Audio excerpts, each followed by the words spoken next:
You know what? I'll go for good old-fashioned water. Don't need the caffeine. Got too much energy as is. Gucci gang.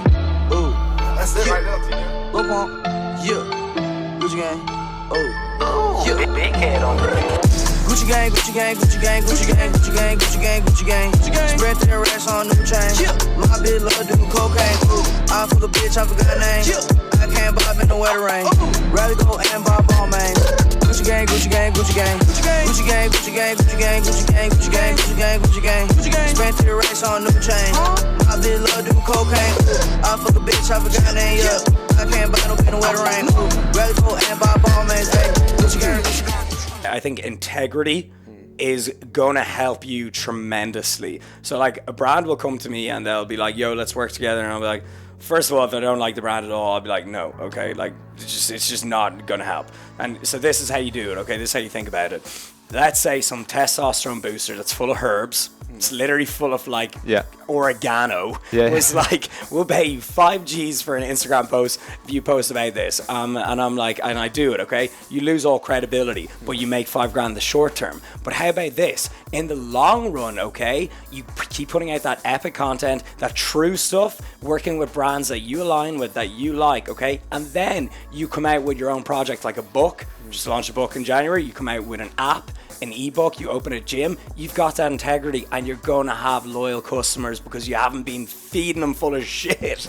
Okay? And so then instead of making the $5,000 short term, you make the 30-40 grand in the long run. So don't play the short game and don't sell out, because you're actually not selling out. You're actually just going to screw up your long-term career.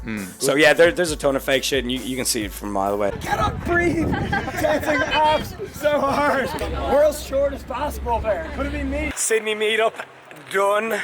Iconic. It was a fucking bang on, man. Yeah. It's always a good feel, like, but look at where we are. There was a stage there where we're just like, you know, vibing with the people that watch our videos, having really good conversations, kind of like a Q&A always forms, and it's like you don't hold back, because it's just like, it's one-on-one, you're in person, there's like raw, unedited, it's great, and then like, we're just in this scene. So seriously, feeling so grateful right now, and we're off to get some bang on food in this place called Macellaria that is very high rating on TripAdvisor. Joe wants to vlog now. Joe wants to vlog. Put it down, man. But yeah, food time.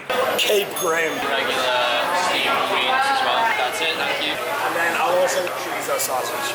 Right, people, meant to be the best steak in Sydney. Looks absolutely immense. 350 grams, some sweet potato fries, veggies. Let's dig in. Social media is the new TV. TV is the new radio. And newspaper is just dead. You know, it's like, when's the last time, you know, when you're like waiting on a bus back in like 10 years ago, you'd see everyone there with like a newspaper. Folding that shit a massive thing, and the wind blowing it away. They're like, oh, where'd page 3 go? And then now you just don't see that. Everyone's just on their phones, okay? Like, so that's just gone. So yeah, all these companies are just trying to put, now their focus is on the phone. They're trying to put ads on the phone. So it's like right now that's just proper, that's a prime location, that's prime property. So yeah, it's just really heating up. And if you're a brand and you know you're not utilizing social media, then you know you got to keep up. The last year I started an events agency called the Creator Agency, and so that's where I bring content creators and business owners together to talk about their journey. And so where I got this from is I'm constantly listening to talks and podcasts like this. I've constantly got a TED talk up there, you know, when I'm cooking or driving, just, you know, I've got the audio maybe plugged in. Always listen to this positive reinforcement, these talks, and I was like, yo, I should put on a talk. I should put on an event. And then so we've got people like Conor McGregor's coach at it, we've got Christian Guzman at it, Max Tuning, all just like leaders in their given fields, people who are just killing it. And it's so good. Like, everyone goes there. We do sellout events. We've done 2 in Dublin and 1 in London, and next I'd like to do Dubai and LA, make it international. And it's just like there's food stalls, there's like, you know, there's like sponsors, there's freebies, there's meals. It's just like a mini expo, and it's a brilliant day, and I feel really fulfilled after I do them. So that was kind of not a physical product, but that's another thing. It's your thing. Another company that I've kind of put my heart and soul into in the last year. At the end of the day, we are just absolutely smashed that steak, and now we're getting some celebratory froyo. You'll know that's my favorite. So very fulfilled after a day like gym, meetups, good food, and we even kind of said our goodbyes to all our friends here, some Irish people. So yeah, just really feeling at home and feeling the vibe. And tomorrow we pack up, go to Gold Coast for our next adventure. So see you then. Get filled. Yeah. That was get full filled. Filled in. Done in by froyo. Mate, like I am the one who's bulking. Go on, lad. Every opportunity to call me out. But you finished your bulk literally 3 months ago, lad. Let's just see, man. Let's just see eventually. We're just gonna Time will tell. Let's just judge everything on the long run. The actual what happens, who's winning when we're lifting, and who's actually carrying the fucking mass over, as opposed to the tiny when we're in the froyo shop, man. I eat more froyo, and that's all that matters. Organizing an event is whoa, that tests your character. Yeah. It's think how stressful it is when you're organizing a birthday party and you're like, is anyone even going to show up? Yeah. It's you need to provide so much value, energy, and charisma that not only will people show up, people will pay to be in the room. Yeah. So it's very difficult. It requires a lot of energy. And leading up to those events, I'm so stressed. I look 10 years older. And then the day after event, I'm back to normal. I'm rainbows, unicorns. And then coming up to the event, I'm duh. Yeah. So but they're great. They're very fulfilling. I've had nutritionists and chefs. And not chefs, food bloggers more. That would be great at recipes. So there's food, fitness, MMA, business, everything, travel. So I was this type of event that I would like to go to.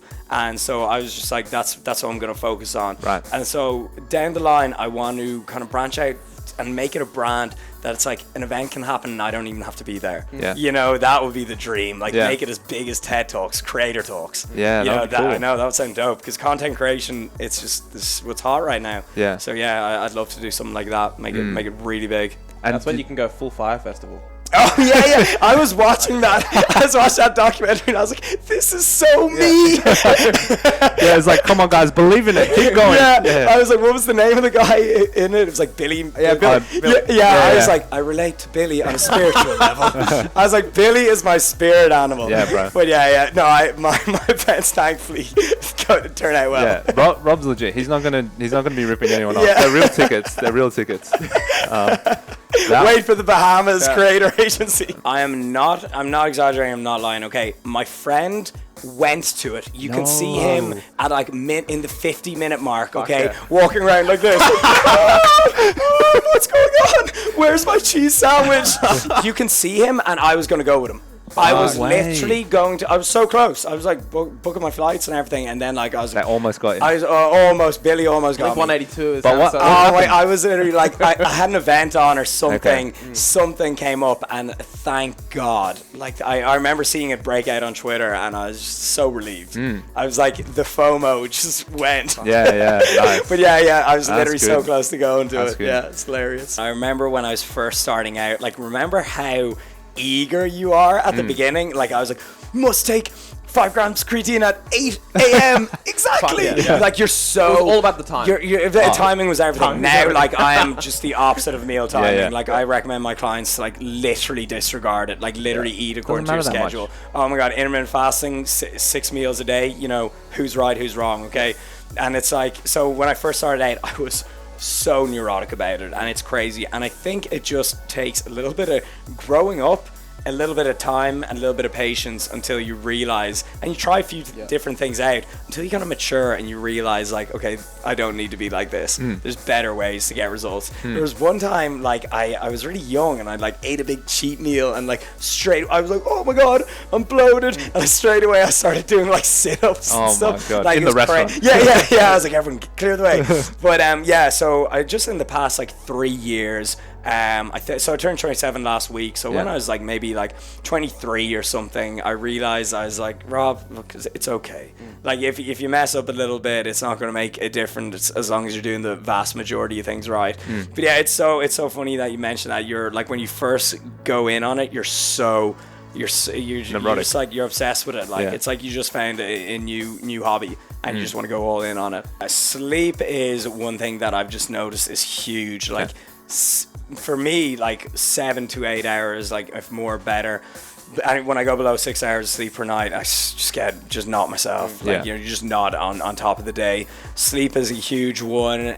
Protein intake in terms of nutrition, I just try and hit around 180 to 200 grams per day. You don't need that much. Like, I'm not like 200 pounds, so you don't need that. But I do that to actually control my appetite. Because I've got a huge appetite. So I have... We know. Yeah, you've seen... This man has eaten 10,000 calories in one sitting. Yeah, and 20,000 a day, just humble brag throwing that out there.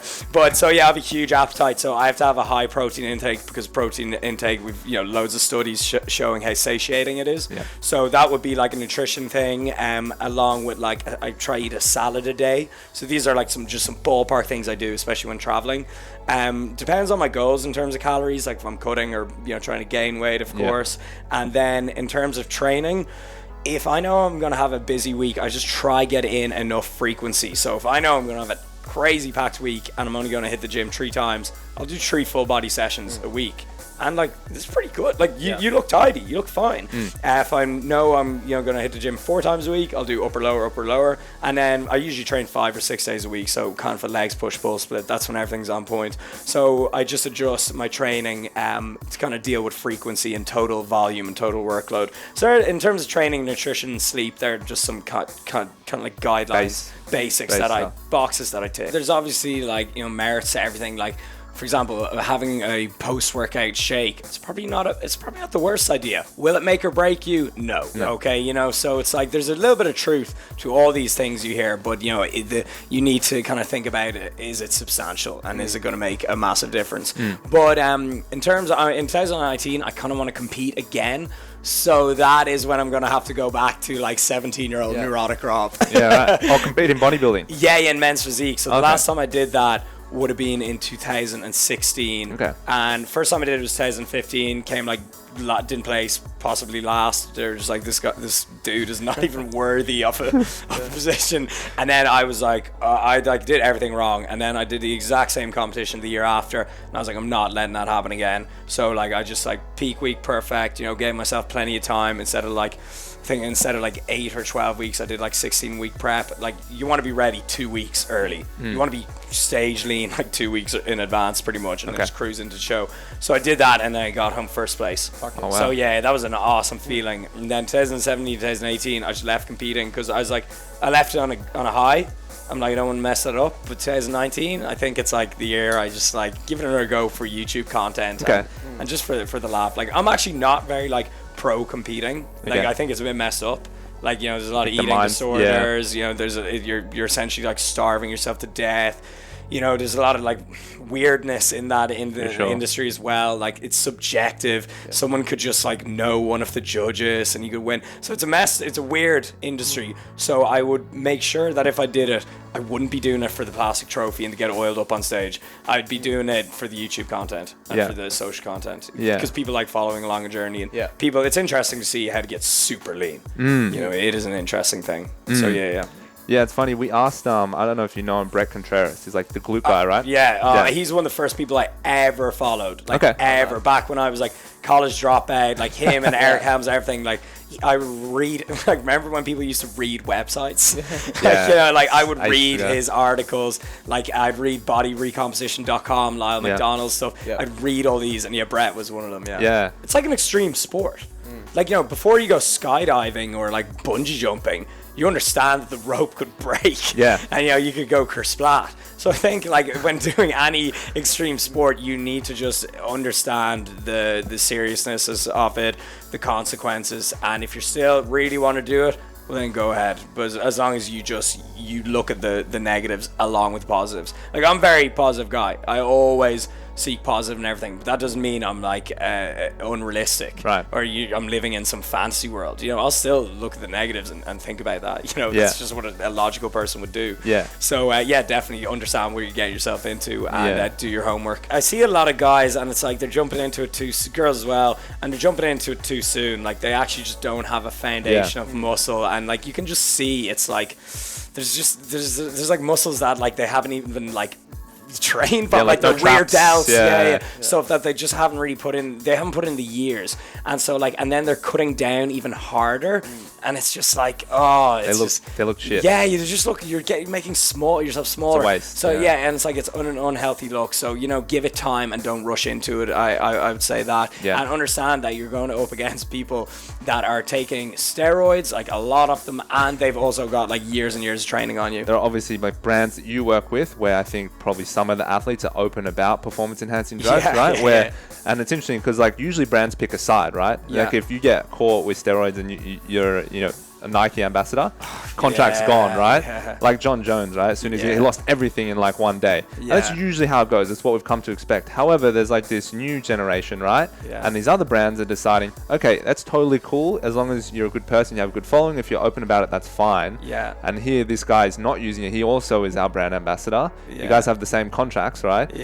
How do you feel about that sort of stuff? That's interesting. I haven't actually never kind of really thought about that or gone into it, but I think honesty is great, and I think people really appreciate honesty, and so I'm absolutely fine with that. It's like, especially if like we're not playing for like a professional team, you're not technically breaking any rules, so I'm absolutely fine with that, and I think everyone finds a bit of honesty in the fitness industry refreshing. So I think it's cool, and I think it's a good move on the industry's behalf. I think it's a good move. The whole thing is a bit of a slippery slope. Like, I'm natural myself. You can probably see that. Here's like, here's the skinny guy in the studio. But I think that it's just a slippery slope. Like, there's so much. Once you're on forever, and it's just like there's just so much things to look out for. Are you even taking what you think you're taking? Being honest and open, stuff like that. And that's such an interesting analogy that you brought up. I didn't know that was like such a big thing in Australia. Big and I actually think if anything, it should be banned. It should be alcohol. That is the craziest stuff out there. But anyways, again, honesty and being open will help a lot of people. Gucci gang, Gucci gang, Gucci gang, Gucci gang, Gucci gang, Gucci gang, Gucci gang. Spread their racks on new chain. My bitch love doing cocaine. I full of bitch, I forgot her name. I can't bob in the weather rain. Rather go and buy ball main. Gucci gang, Gucci gang, Gucci gang, Gucci gang, Gucci gang, Gucci gang, Gucci gang, Gucci gang, Gucci gang, Gucci gang, Gucci gang. Spread their racks on new chain. My bitch love doing cocaine.